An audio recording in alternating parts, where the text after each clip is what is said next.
PUNstoppable Force. Sup? Welcome to PUNstoppable Force. I am Jordan, this is Nathan. Ethan is off doing sport ball or perhaps homework, which we took care of like responsible good children. And how about that new intro and that background music? I think it's pretty great. I worked pretty hard on it. Nathan, you can't hear it yet, but when you go back and watch the video, you will be like, "Ooh, damn, so good." That's what I was like on the first video too. I was like, "Oh, damn, this is real. This is happening." I hope I did a good job editing, because that's like the first time I really edited anything. It turned out pretty well, actually. Thanks. I think people should leave comments and tell us what they thought of our first foray into the battlefield. Yeah, pretty much. Hopefully, we'll get, more than the frickin' 2 subscribers we have now. And I think out of those subscribers, all of them are us.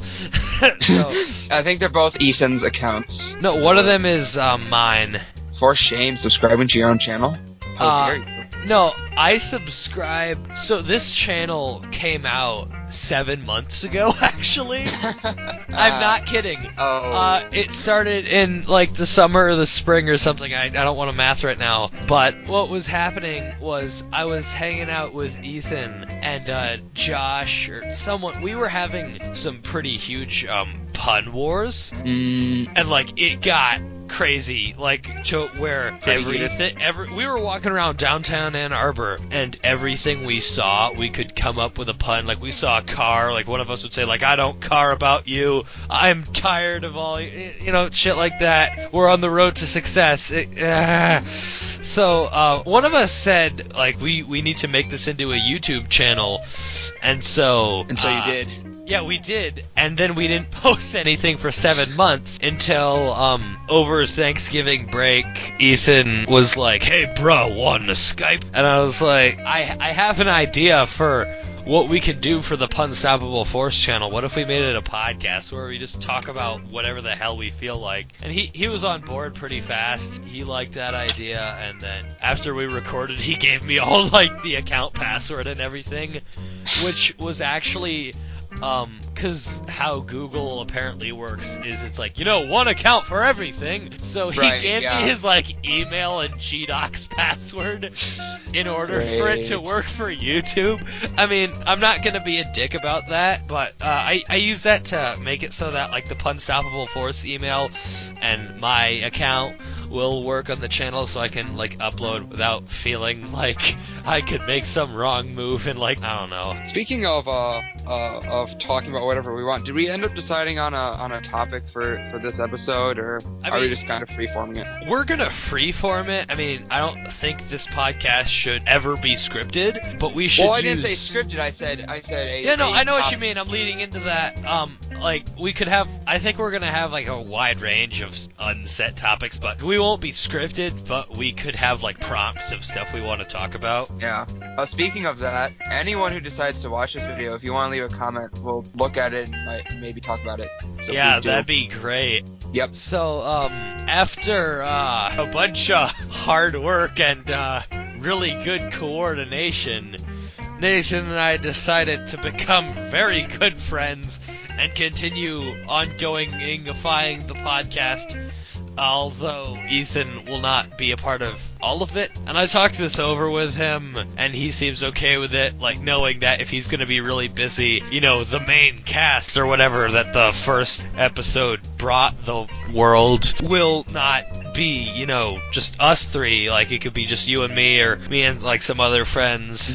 Because not everyone's going to be super available all the time, so that's the thing. Yep, and I think that's probably for the best, simply because some of us are more busy than others. Some of us get really busy at some points and just have nothing to do the other time, so. Yeah, and also, I told you this, but I didn't tell our adoring fans this. I talked to Ethan the day after the recording, because I had been doing... Oh yeah, the night of the recording, I stayed up till 4 in the morning editing, because I was so, like, happy to do this, even though that was a school night, so, whoops. Great. I talked to him next day because I listened to it a little bit and I was like, bro, why weren't you talking very much? Usually you're pretty talkative and like really funny. And he's like, oh yeah, about that. I was while I was on Skype with you guys, I was watching Netflix on my phone and writing a paper for school. And I'm like, fucking really?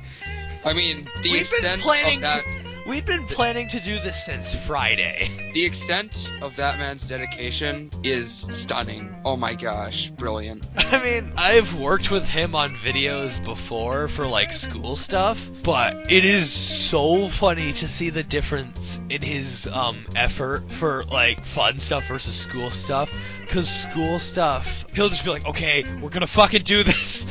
We're gonna get a good grade on it, and it's gonna be just great, and my mom's not gonna yell at me about it.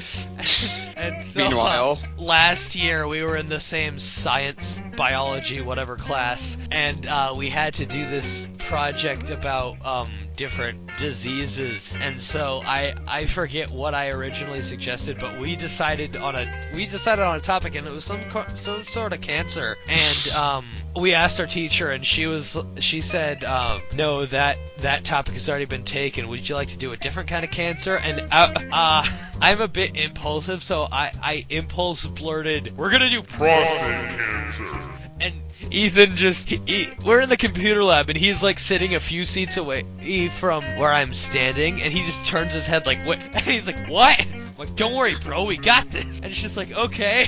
So we work really hard on this, and we rehearse it so we don't, I mean, prostate cancer is a very serious thing, but it's hard to take it seriously when part of the assignment includes putting in diagrams. Oh boy. So, oh my god! My leg! Jesus Christ! Holy shit! Jordan, you okay? I think this is like what they call like a Charlie horse or something. I bent it in some weird way. Oh yeah, I know, I have them feels. This is like the worst pain I've ever felt in a long time. Bro, you need to go to the hospital? No, oh god, I hope not. So for the project, we presented the whole thing with straight faces, even though the class was cracking up, because we had to present this to the class, and I announced that because we had to talk about how to prevent the different diseases we were talking about, so we went over prostate exams, and I said that we had a pretty detailed diagram of what a prostate exam looks like a few slides later. And I had actually, because I had to go on Google Images to find this, I found a detailed diagram. It's like, if you ever look at like the diagram of like dude parts, it's basically that, but with a gloved finger up the ass. Boy. Sounds like fun. Yeah, we got, I think, points deducted for having distracting content. But didn't the assignment also call for a diagram, which it did. So I think that's like the teacher equivalent of entrapment.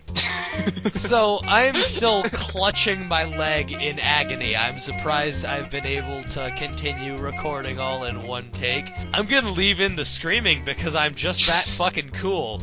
But you're so manly. I'm so manly. Excuse me while I go beat off with gunpowder. But oh boy. So talking about the horrible pain reminded me of this one time at summer camp a few years ago. I have a summer camp story summer camp, like fall camp ish. Cool. Tell that. I will tell this. But, no, let me tell this now. Okay. So this was like 7th grade. And great. I mean, I don't know if it's like this for everyone, but 7th grade was a fucking weird year. Yeah. Because everyone is trying to like, it's that line that marks like your innocent childhood, the difference between your innocent childhood and the beginning of puberty. Yeah. No. Okay. Because what happens is girls go through puberty like a few. I think generally a few years before guys, and so guys haven't yet done that. but 7th grade is when girls go through puberty generally, and that's also when guys generally start trying to discover girls. And so like, oh hey, what's going on? And they're like, we're bleeding from our no parts. We're like, oh shit, why? No. That guy's hit puberty and everything makes sense, but Well, right. and like So- 7th grade is full of like backstabbing and crazy shit. So go on. Yeah. So anyway, it's 7th grade, and at the school I went, the general consensus among the adults was this is a great time to stick all of them in the woods for like a week. Like in cabins, gender separated, of course. In Oh cabins. yeah, not pull like the first Harry Potter movie thing where they do co-ed dorms for 11-year-olds. Yeah, exactly. So we all go into the woods, and I mean, like, it was a great time, except for one thing, which was that there was headlights in the cabin, like in some of the beds. Oh my god. Or that not is- headlights. I'm sorry. Bed bugs? Yes, bed bugs. That was what I the didn't know problem. they were real until a similar experience where I was talking with one of my friends online, and he said he was afraid to go on this one school field trip because he didn't want to get bed bugs. Right. And I'm like, wait, those are Same real? one, I bet. I bet it's the same one that I'm talking about. Is it like Nature Center or something? Oh yeah. Oh yeah. So anyway, my week. So okay, we split the grade into two different like sections. So one went one week and the other went the other week. And my week was like it was totally fine. Like we were great and it was an awesome time. And we can't come back. The next group goes up and they get bed bugs, just crawling all over their shit. I have to leave and decontaminate. People got bit. It was fucking terrible. I bet I bet it went over like the scene in Monsters Inc. where that one guy touches a human sock. Oh, yeah. And they have to like put him in like quarantine and We got a shave him and 2319. clean him and shit. That's probably exactly how it happened. Yeah, it is actually because bed bugs. They Fucking- bite you and then they latch onto your body and lay their eggs. 7th graders are among the dirtiest creatures. Yes, and they're also among the most confused, which is Oh yeah. And then That's not a 8th grade, coincidence. everything starts to make sense. And then freshman year, you're just like, why does everybody hate freshmen? And then sophomore year, you're like, oh god, I was that. that thing. I was that, and some people would argue I'm not one of those, cause I'm a junior now, but I don't go out and just say freshmen are terrible, cause there are some cool ones, but generally they're not used to high school, they're used to being 8th graders and kings of the school and shit, and have this Right. mentality, and they have to get used to high school. I mean, by second semester, they're usually fine, but, I mean, some people are like, oh, well, you were a freshman once too, and I'm like, yeah, I was probably really fucking annoying. Yeah, I mean, I think it's kind of weird that transition from 8th to 9th grade because you go from being semi-mature among very immature people to Yeah, you're like the old semi-mature kids. Yeah, you're the old kids, and I think the big difference isn't just age as well as much as maturity. Like there was a big difference between how I was treated by people and how the conversations I had with people, how they flowed. That changed drastically from 6th grade to 8th grade, and then again from 9th grade to where I'm now, which is as a junior, 11th grade. There's a big difference there in maturity, which is what puberty is supposed to do. Yeah, And it worked. I mean, puberty, I think it's interesting. I wondered for a while why puberty makes people so, hormonal and, ready to fuck anything with a pulse. And I figured it out. Back in the day, before, back in the day before modern medicine, where people lived to 30, that was your teenage years was your midlife crisis, and that was when you were True. actually in your sexual prime. Yeah, that's what the point I was going to make is that our lifespans now are 4 times easily what they were in during Rome or during I mean, Greece. times have changed, and just stuff changes, lifespan, height, So this one time I got like super bored, so I started looking up the heights of different people, mostly celebrities, and see if I'm like taller than her or not, because I'm pretty tall. I'm 6'4", so I'm taller than like most of the people I look up. Damn, you are tall. I'm 6. Yeah. It's pretty great to be over 6 because you can see on top of refrigerators effortlessly. I mean, all those like 5'11" and under are like, what's up there? I'll give you a hint. It's like dust and like bottle caps and occasionally a clothespin. No matter where I go, there's always dust and bottle caps. So I was looking up heights, and I just wanted to see if there was any documentation of this. So I looked up the height of Jesus. And they said from interpretations of paintings, he was supposed to be like over 6 feet tall. And I'm like, what the bullshit? I think that... I mean, I understand he was theoretically God's son, but like back in the day, he would have had like gigantism or something. I think that that is it's a represent, like, you can't take art of a religious figure or of a person who was important at the time and reference very how am I gonna word this? You can't take art. I know what you mean, because like, a lot of the art wasn't. He's taller in those paintings because he was large in his repute, in his respect. Image. People liked him. Yeah, he was like I know what you mean, and so people are just trying to draw him as that, but a lot of the depictions of him didn't come out till long after he was dead.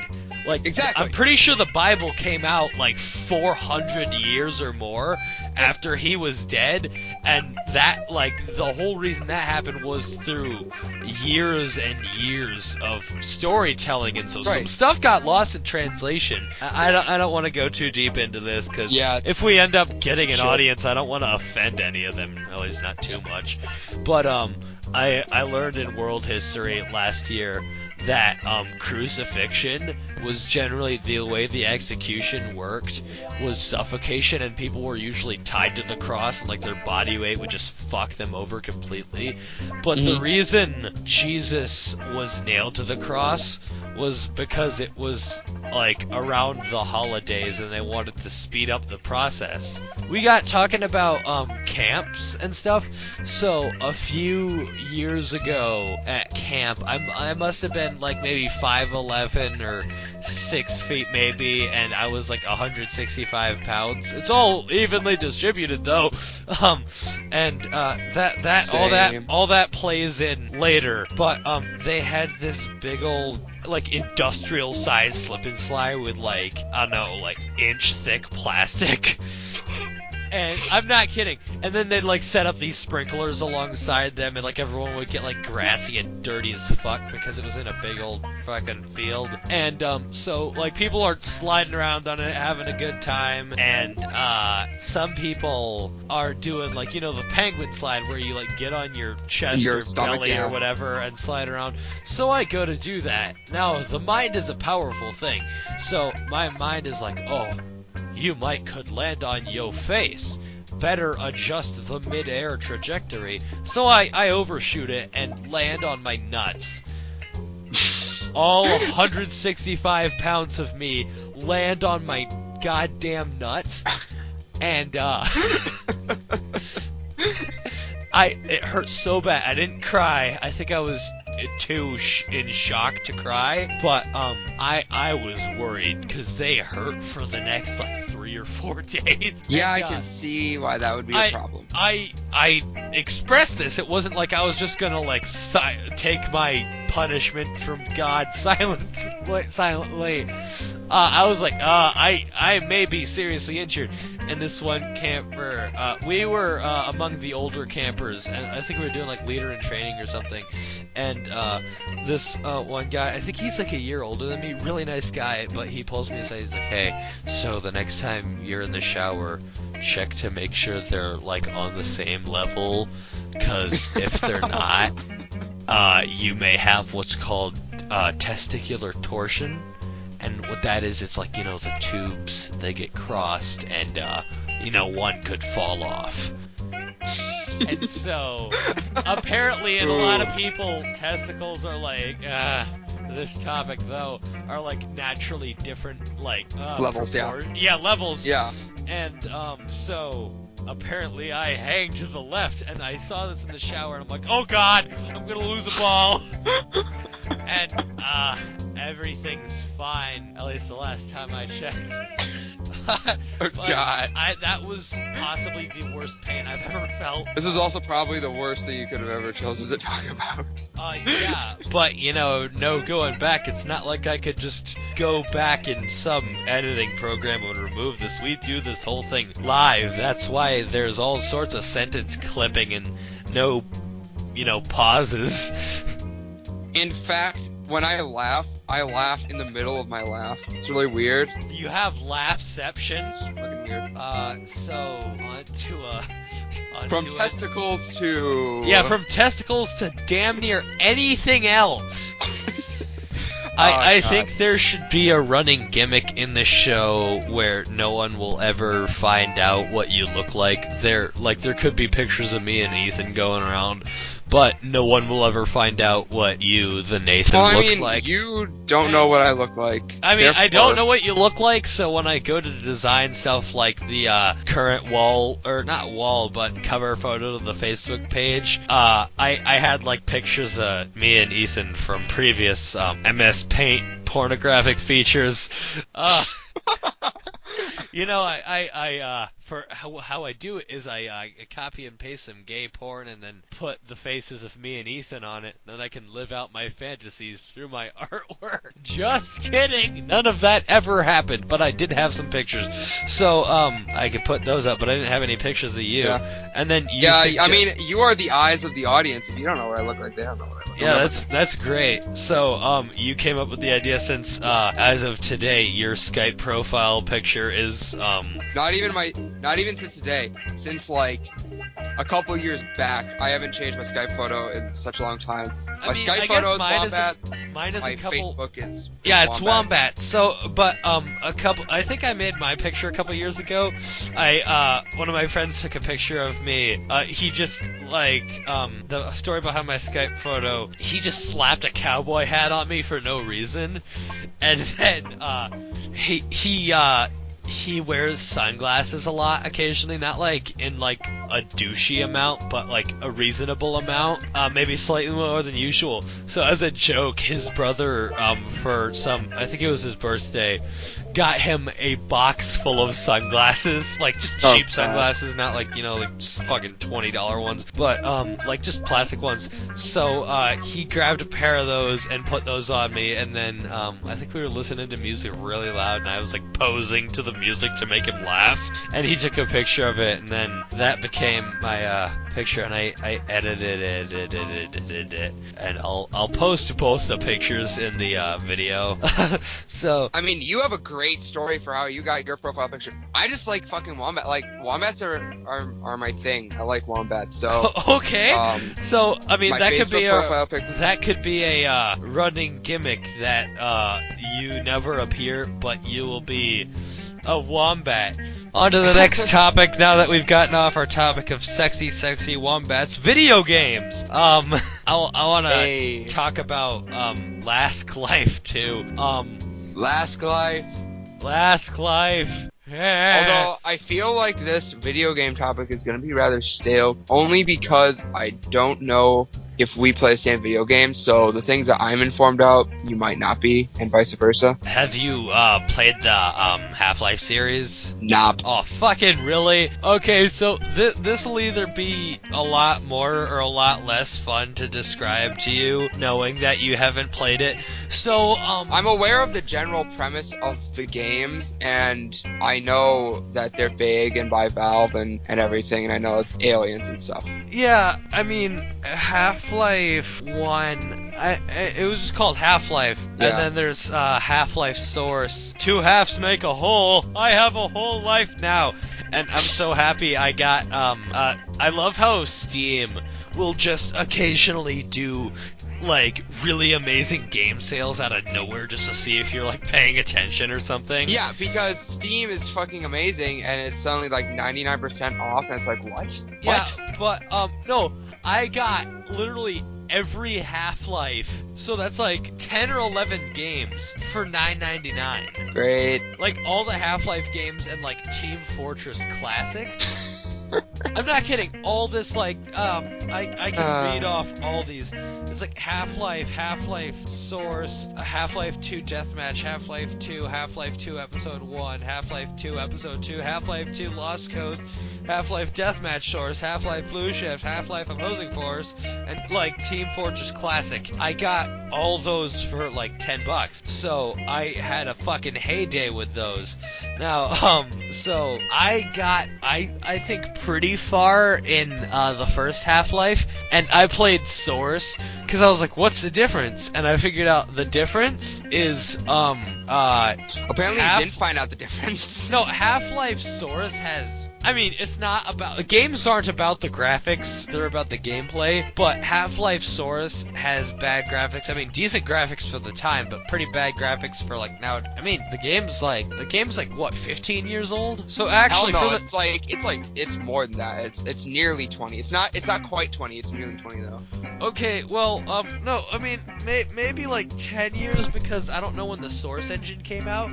Well, wait, Half-Life Source or Half-Life? I mean, Half-Life Source Half-Life Source is newer, but Half-Life, the original, came out in late 80s, early 90s. Like, that's an old game. What the fuck, really? Yeah. But, okay, so whenever the Source engine was developed, Half-Life Source has bad graphics. Half-Life, just original Half-Life, I figured out how they did the graphics. They built perfect final action figures of the characters, microwaved them for 10 seconds, and then drew them and put them in the game.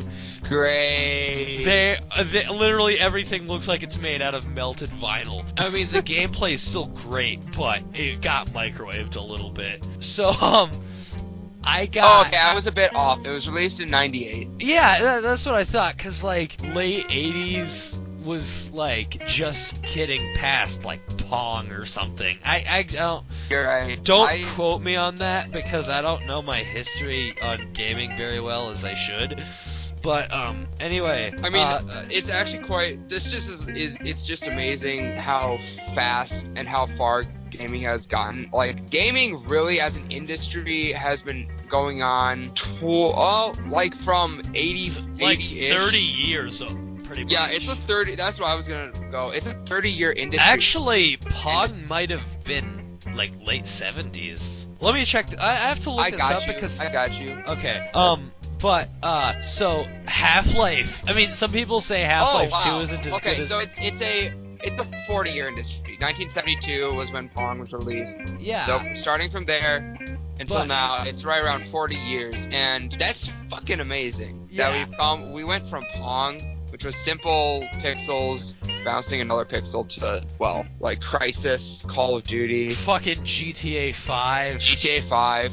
Love that game. And, I mean, think about it. Perhaps 40 years in the future, games of today will look to them what, like, Pong looks like to us. Quite. Because, I mean, back then, the whole thing was, like, unimaginable, and this was, like, the whole amazing new shit. But back to, Half-Life, like, some people, thought, Half-Life 2 was, like, not as good as Half-Life 1 because the gameplay was different. And it was, because Half-Life 1, I think, was more puzzle-based, whereas Half-Life 2 was more combat-based, and the storyline got, like, more complicated. Well, because like Portal. Because Portal became their game. Because, like, the storyline to Half-Life 1 was, like, you did a science, and then, oh no, the science blows up, so you gotta go fix that. And then Half-Life 2 is like, so remember how you blew up a science? Then the aliens came! And then the other aliens came! And they enslaved the other aliens and took over the world! And then zombies! And this one guy who worked with you, he is a bad guy now. And then that guy who's spying on you the whole game is now a very important character. And, okay, so, Half-Life... They seem to, I mean, the two I've played, I haven't played, like, you know, the main ones, like, 2, episode 1 and 2, and I think that's funny. Like, a bunch of people give Valve shit about not coming out with 3s. Like, oh, put Gabe Newell in charge of the world and there'll be no World War III, because he can't count to 3 or something, and I thought it was pretty funny. But the way they went about Half-Life reminded me of, like, an angry parent trying to get their kid to come out of hiding, like, I'm gonna count to 3. 1, 2, 2.5, 2 3/4, and they're like never gonna get to 3. Well, I mean, it's because Valve is fighting the Illuminati. Like, when they make What? a game with 3 in it, then we're all fucked. The Illuminati has won. Wait, what? Think about it. No, If I they don't know what the hell you're talking about. The reason that Valve can't make a game with the number letter 3. Today's podcast was brought to you by the letter 3. No, because the education system are so good. They can't know. They can never know. They can never know that we're part of the Illuminati. Shh. What? Anyway, Valve is fighting but we the just Illuminati. recorded this. Shh. You can edit it out. Valve is fighting the Illuminati. What the fuck? I didn't. Okay, I don't think I filled out my Illuminati registration form, so I don't think I'm technically part of it yet. Anyway, the reason that Valve has a game with 3 in it, because they're fighting the Illuminati. If they make a game with a 3 in it, they've lost. The Illuminati has won. Because there are 3 corners in a triangle, and triangles are Illuminati. Wait, where exactly did the Illuminati come from? Like, I feel like that's either 3. a gaming thing, or... No, I feel like okay. that's from, like, the Da Vinci Code or something. The Illuminati, first of all, it does actually exist. It's like an actual thing. People know it exists. There are members of the Illuminati. And the big thing is that no one knows what the hell they do. They're just an organization of really important people. So, obviously, when you have a secret organization with a ton of really rich and powerful people in it, there are conspiracy theories about them manipulating the world. So, and also like manipulating America and shit. So, the Da Vinci Code is kind of what made it extremely, like, they're what brought it into, like, the mainstream media. Okay, yeah, I was like, am I just completely uneducated on this topic? I thought it had something to do with the Da Vinci Code. No, it does. It was in the Da Vinci Code. And also, it didn't help. National Treasure, I don't think, had any explicit reference to it. I can't remember, but National Treasure also brought attention to secret societies in general. But back to the Half-Life stuff. From the 2 games that I've played, which is Source and 2, they seem to have a thing where you start out on a very slow, like the slowest train you'll ever be on. Yeah. As like the credits roll and the story is kind of described to you. But what happened to me when I played the first game is I didn't save throughout the entire no action part, and then in the part where you like put the crystal in the hole and touch the thing, that's like the first time you encounter danger in the game, and like shit can fall on you. And so I died.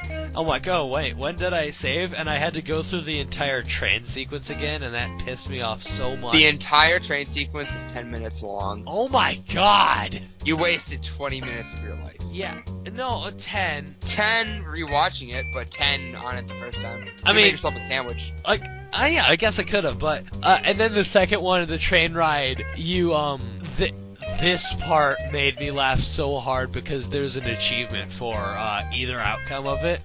So when you get off the train in Half-Life 2, the first thing that happens is like there's this I think it's like Metro Police, which is basically like if the Combine were police, the Metro Police would be like the mall cop of the Combine.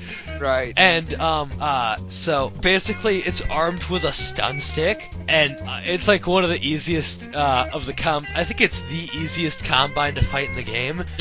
But it's the beginning and you don't have any weapons, so you're kind of powerless to it. And it's like standing next to this trash can because it's on official trash can duty or some shit because it's got nothing better to do. And there's like a can resting on the trash can.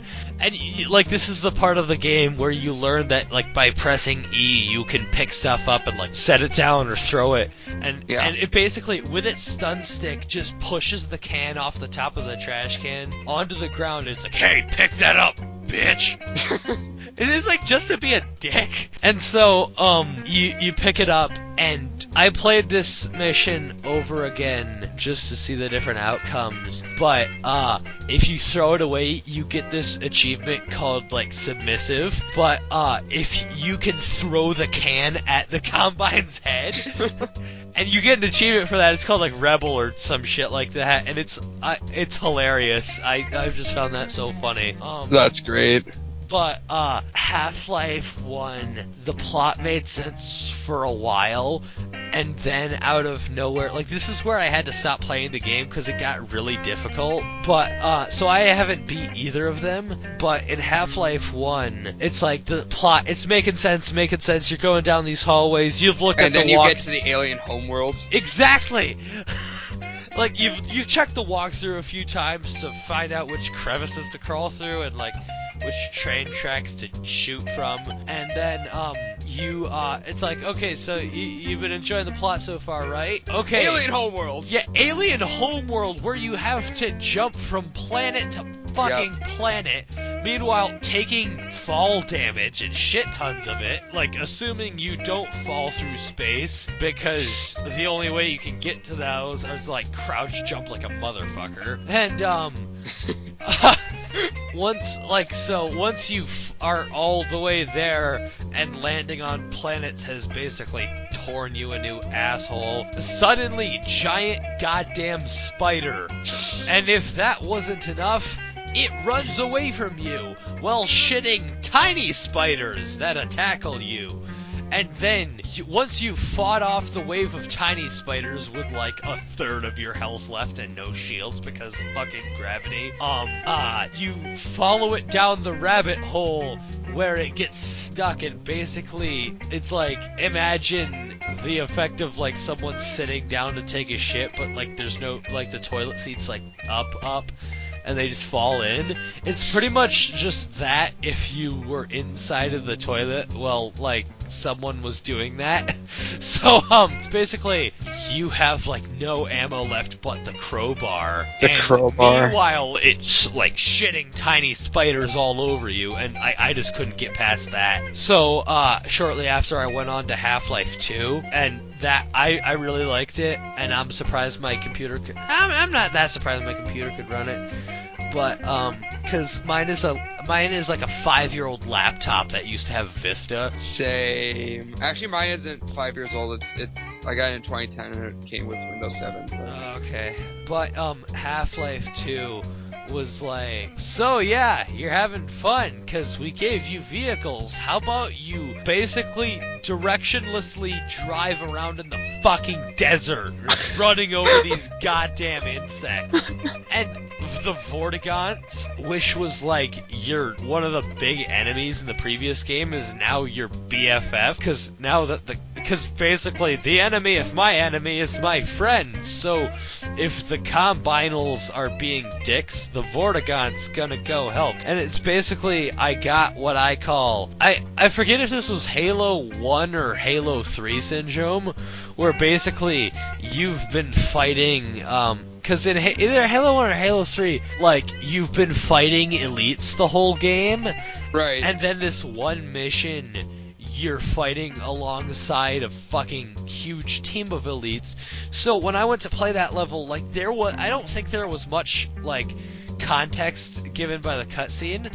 So I kept failing the mission because I kept trying to kill the elites. Right. They would all be like, "What the fuck are you doing?"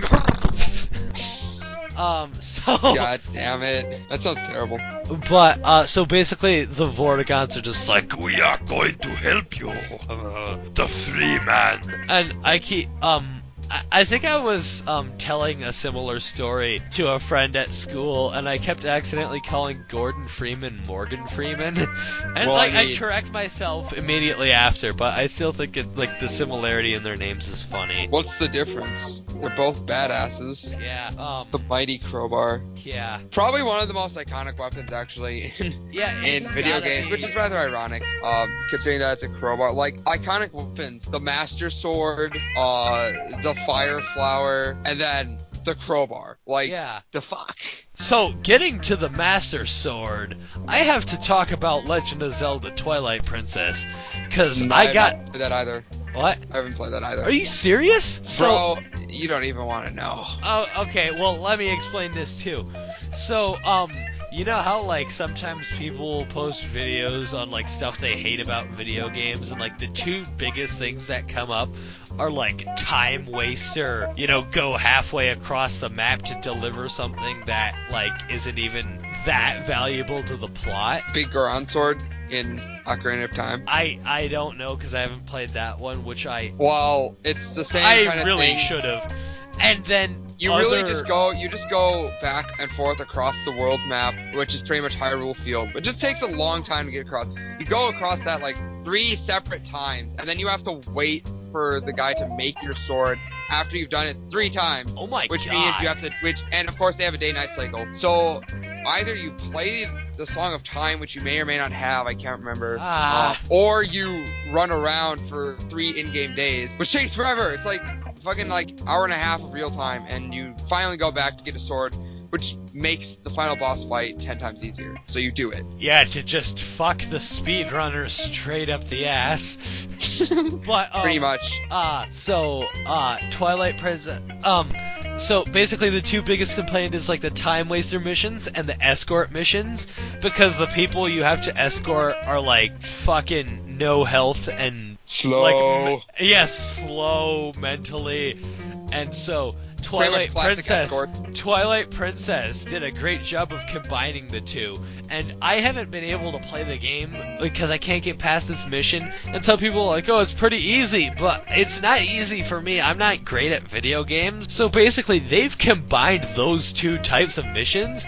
Let me explain this to you, how horrible this mission is. So, there's like this weird fish child who is like really sick or injured or something, and the local doctor is like racist and hates fish people. So he's useless.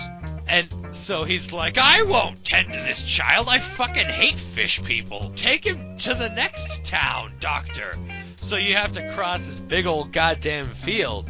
And this sounds like a time waster mission. Oh, by the way, the horse you're using isn't yours, and you're like driving this carriage with like a horse who's not like used to your style. So it's like, I guess like Epona or whatever is like super trustworthy, and this horse just doesn't know what the fuck is going on.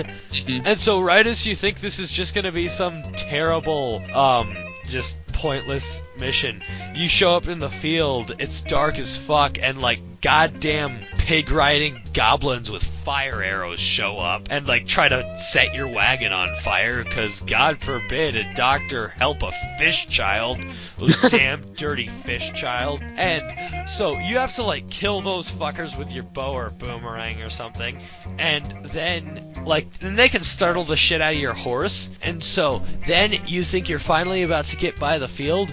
Out of fucking nowhere, this fucked up like bird thing made out of like dark matter, like that shits bombs, shits like right into the mouth of your horse, scares the shit out of it, and causes it to completely miss the turn and just go back in circles. So basically you're doing endless donuts unless you just shoot the bird thing immediately, which is hard because by the time you've taken aim to shoot that, the goblins have already set your horse carriage and dick on fire.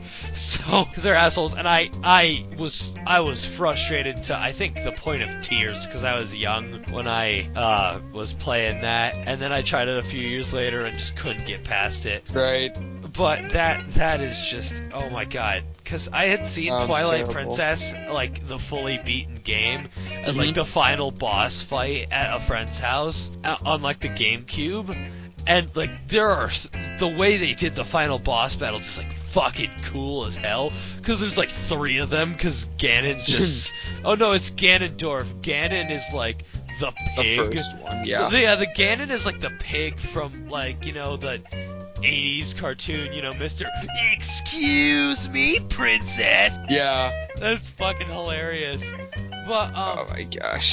Hey, paisanos! It's the Super Mario Brothers Super Show! Oh god, Captain Lou Albano in the fucking Mario thing. That was great. Oh my gosh. Shit, what was I talking about?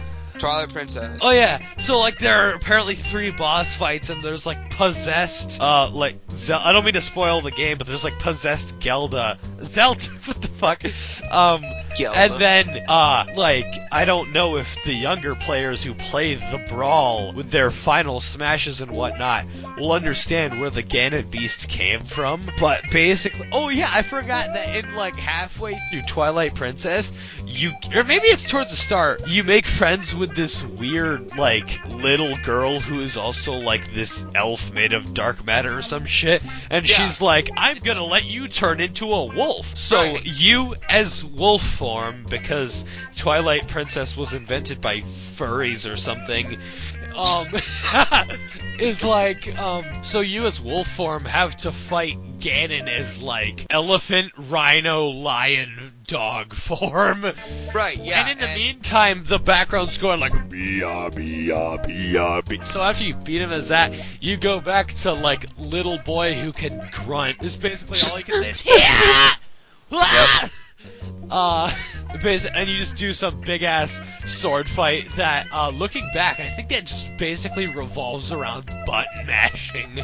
Yep, and I mean, all the characters, Zelda characters from Brawl, and the new one, for 3DS Wii U, with the exception of Toon Link, they're all from Twilight Princess. Yeah, like fucking Ganondorf.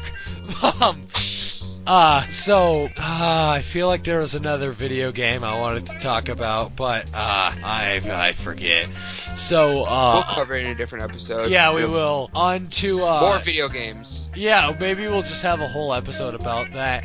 But on to newer topics. Did you have anything you wanted to talk about? Not in this particular episode. I actually am pretty much done, actually. Okay, well, I have one more story to tell, and then I'll, like, cut the whole thing off and get to editing. But, so... War stories. So there I was. On the Xbox. Sitting in my bed, in my underwear. 'Twas midnight, and I imported the recordings to Audacity. And thus I began the clipping. It's like the Call of Duty soldier. It's just like, there I was, 1-6. My entire team had disconnected.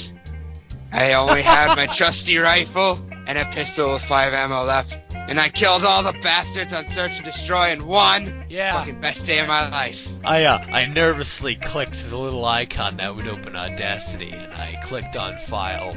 I could feel my hand slowing down as I scrolled over Import, and finally, after much anticipation or I don't know, I clicked Audio, and then I clicked the recordables that I doinged. And then it all fell into place. Oh, I can still remember the horrors. I still have PTSD from it, in which I transmit to other people in form of PTSD. Oh boy. Along with other made-up diseases I've made up, like diarrhea-betes. But, do I even want to know? I don't know. But, so, I am a guitar player, and I generally play metal stuff. My parents went out for, Chinese food, and so I was home alone for a while, and when I'm home alone, I don't wear, like, clothes a lot. I mean, I'm still in underwear, but, like, I don't just, like, run around, like, just resting my dick on stuff. Great. I've done that a few times, but, Great. So, I love how you're talking about this to the internet. Oh, yeah. So, I'm in my, underwear. My parents walk in, and I have at this point learned like everything but the solo for the final countdown by Europe, and so I'm just like completely rocking out to like learning how to play this. And my mom walks in the room like, I got Chinese food. Oh God, what the fuck are you doing? And I'm like, oh hi, and then I just start playing like some fast fucking Metallica or something. Oh, damn it, Jordan. It's the final countdown. Oh, fucking yeah. So should we cut the podcast off here? Yeah, thanks to everyone who decided to listen to this. Please like and subscribe. Yeah, like and subscribe. And I guess it helps a lot. We've had 4 likes on our last video as of the making of this video, so. Oh man, 4 likes, so fucking good! Yeah, so it makes us feel really good about ourselves, so please do it. Yeah, I mean, you may not think your like will mean a lot to us, or like your comments. So please do it regularly, all the time. I mean, like, we're an up-and-coming channel, and we don't have a lot of subscribers, so like, likes and nice comments mean a lot to us. So, and subscriptions. Oh yeah, subscriptions are cool. So, we're gonna end this here. So,